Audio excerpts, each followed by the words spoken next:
What's going on, guys? Ormsform coming at you guys today again. Today we're going to be talking about day 7 of training camp.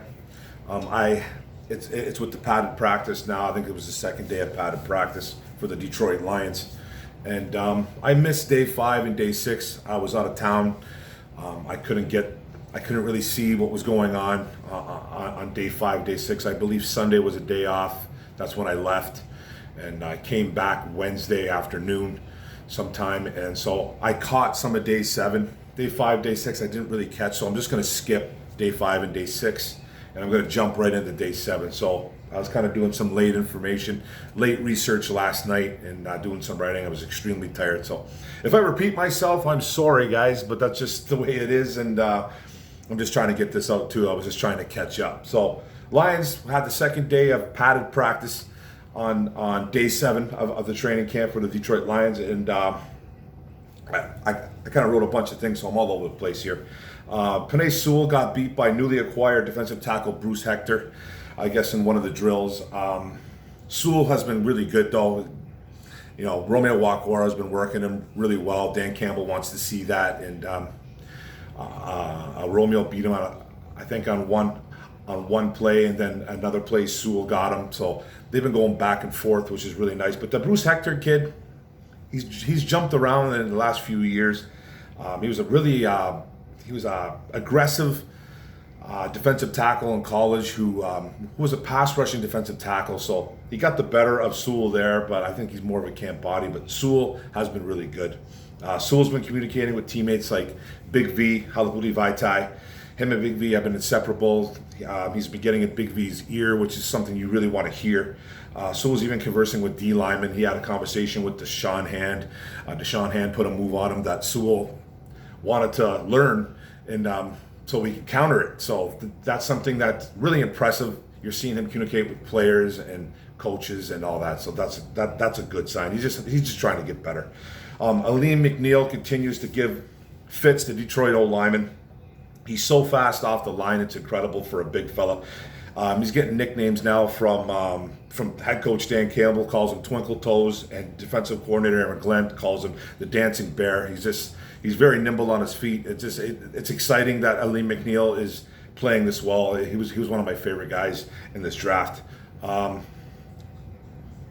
What else here? Top unit defensive line has been destroying the second unit O-line. No Tyrell Crosby, though. He's a little banged up. I think he's going to miss.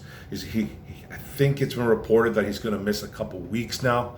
He's got something going on, hamstring. Don't quote me on that, but I know he's been a little bit banged up.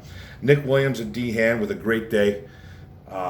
Flowers slept Dan Skipper on a run play, just blew right by him, threw him to the side. So the top D line right now beat up on the second O-line unit. Something that you want to hear, something that you kind of expect. So it's nothing surprising out there, but the reserves need to get some work in, and they got worked by the top D line. So that's something that we're kind of expected, but the reserves need to get better. St. Brown and Okudah had some nice battles on day 7, going back and forth, beating each other in drills. So that's something that you like to see too. Okudah made a nice play on a deep shot to Victor Bolden too, knocking the ball away. So Okudah playing well still, and St. Brown being pretty consistent.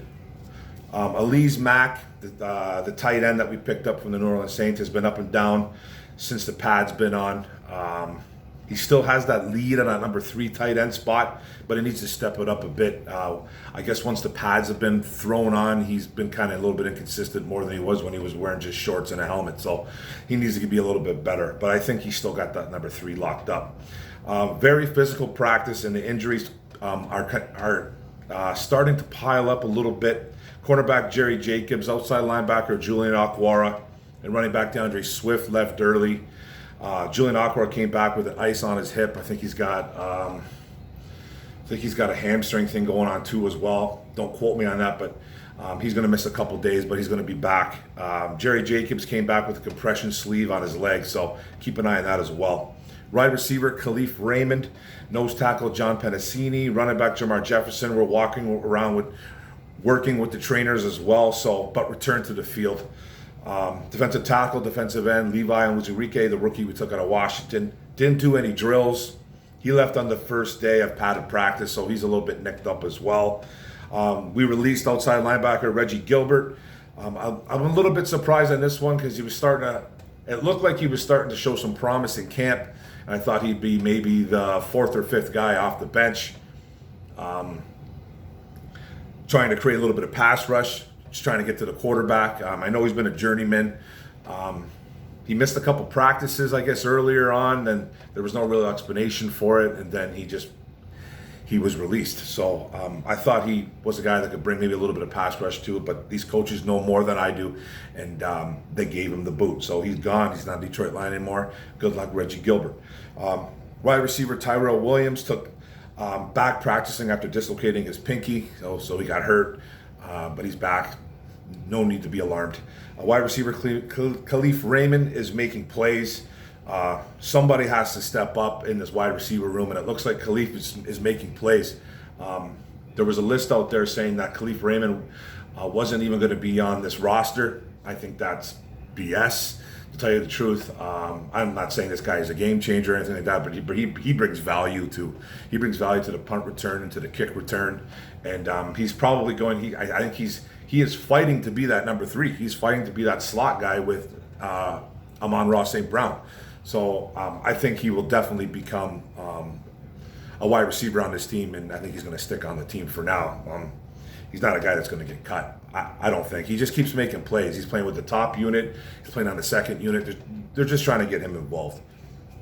Will Harris, the safety, he's impressing D lineman or DC coach Aaron Glenn, making plays in camp. He's been a little bit inconsistent at first. He's been up and down, but I guess he's starting to make some plays now, and DC Aaron Glenn is taking notice. So right now he's our number 2 safety. I'm a little bit worried about that, but he is our number 2. Also noted that rookie cornerback Ifeyeto Malafanu has been on both nickel and dime packages. Impressive for a rookie. DC Aaron Glenn, as I said, a lot of rookies can't handle workloads like this, and this guy can. He's like a sponge. He absorbs everything. Well, that's good. Apparently, Malafanu and fellow rookie Amon-Ra St. Brown got into a tussle on day 1 of pattern practice too. They got into a fight. Some punches were thrown. So the boys are getting physical out there. Malafanu got his first interception on a deep ball from Jared Goff, running with Tyrell Williams, and Malafanu got in position on Tyrell and made the easy pick. So he picked off Goff. That's a good sign for Malafanu, not so much for Jared Goff. Quintez Cephas showing some strength out there. Apparently ripped the ball away from safety Will Harris. Will Ferris had a bead on an interception, and Cephas got in there. I think they ended up probably catching the ball, one of those catching the balls at the same time. And Cephas just ripped the ball right out of his hands. So it was a 50-50 ball, and that's a good sign too as well. Cephas showing some strength. Referees, I guess, were at the Lions practice, and players were engaging with them, which is good, asking a lot of questions about certain penalties, certain everything. So just get into a referee's ear, just asking questions is something you want to see and hear as well.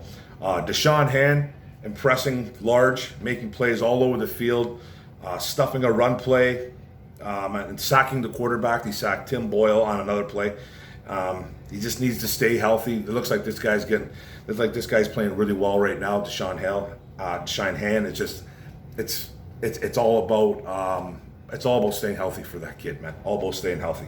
Taylor Decker, left tackle, having a strong camp as well. Stood up Trey Flowers and Julian Aquara on back-to-back plays. Crosby, McNeil, and Ragnow looking good too on day 1, but Crosby ended up getting a little bit banged up, so now he's going to miss a little bit of time. Guard Evan Brown is on the NFI list still. Jalen Reeves-Maben, COVID. Linebacker Reggie Gilbert released. Cornerback Quentin Dunbar, personal issues, not practicing right now. Cornerback Alex Brown injured. Defensive tackle Michael Brockers a little bit banged up too as well. They're taking some precautionary tail with him. He's not practicing right now. Linebacker Derek Barnes hurt too as well. Tyrell Crosby hurt too. Running back Dedrick Mills hurt, all out. So injuries are piling up a little bit. They just got to keep an eye on that. Austin Bryan out there, but he finally got activated off the PUP list, so he's back out there, but extremely limited. But at least he's running around doing some things. Jared Goff is the check down king apparently right now. That's what they've been calling him. And on a one-on-one with Perryman going deep, Goff chose the check down. I guess Perryman kind of beat his man, or he had a one-on-one situation. So instead of Goff throwing the deep ball to Perryman, he chose to check down, threw it to Swift or Jamal Williams, whoever it was. I forget who it was. And he just disregarded the deep ball. So I'm not too sure what's going on right there with Jared Goff. I'm not going to sit here and freak out just yet, but I don't know what it is. Is it a confidence thing with Jared Goff? Is it no confidence in his wide receivers? Something's going on there, I think, a little bit. So we're going to have to keep an eye on that. Goff's going to have to somehow find some trust in his wide receivers. I know these wide receivers are nothing special. They're not good at all, I would almost say, but Goff's going to try to have to find some kind of trust somewhere. So keep an eye on this as well. I guess Tim Boyle was inaccurate on day 7. He didn't look too good. Amon-Ra St. Brown is hurdling defenders. He's jumping over guys. He's just playing lights out. He's just balling out right there. So that's a good sign from Amon-Ra St. Brown. Needs to be careful though, hurdling guys in a real game. You're going to get yourself hurt though. Brashad Perriman finally made a big play, schooling Okudah. It was on a really good play. He beat Okudah and made a nice catch. It's good to hear Brashad Perriman's name in a positive way because we haven't heard too much about him as well. Running back Jamar Jefferson getting looks with Swift absent. DeAndre Swift's been absent too. He's a little banged up. He's got some things going on as well too, little tweaks here and there. So Jamar Jefferson's been in there and he's made a couple nice cuts. His one cut is special. He's still our number 3 running back though. But he's getting some looks.